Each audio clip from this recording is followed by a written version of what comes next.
Hey guys, ఇప్పుడు నేను నా కళ్ళ ముందు జరిగే ఒక విచిత్రాన్ని చూపిస్తాను మీకు, చూడండి. సో ఇక్కడ ఈ లైన్ ఉంది కదా, చాలా కాన్ఫిడెంట్గా ఏదో జాబ్ కోసం అని చెప్పేసి అనుకుంటున్నారు కదా. ఇప్పుడు నిజం చెప్పాలిగా, ఈ లైన్ అంతా ఇగో ఇక్కడ ఉంది బస్ ఎక్కడానికి.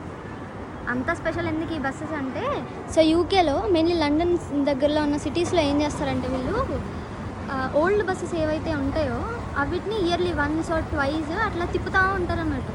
సో అవిటిని ఎక్కడానికి వీళ్ళు చూపించే ఇంట్రెస్ట్ అసలు మామూలుగా లేదు.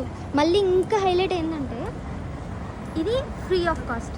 సో మీరు ఎన్నిసార్లు ఎక్కి తిరగండి, ఇది ఫ్రీ ఆఫ్ కాస్ట్. సో దీన్ని బట్టి మీకు ఏమర్థమైంది, ఫ్రీ బస్సెస్ ఉంటే తెలంగాణనే కాదు యూకే అయినా ఒకటే, ఆడోళ్ళు మొగోళ్ళు అందరూ ఎగబడతారు. సో అది తెలంగాణలో ఫ్రీ బస్సెస్ ఇచ్చారని చెప్పేసి ఆడోళ్ళు ఎగబడుతున్నారంటే మరి ఇక్కడ ఆడోళ్ళ కన్నా మొగోళ్ళు ఎక్కువ ఉన్నారు.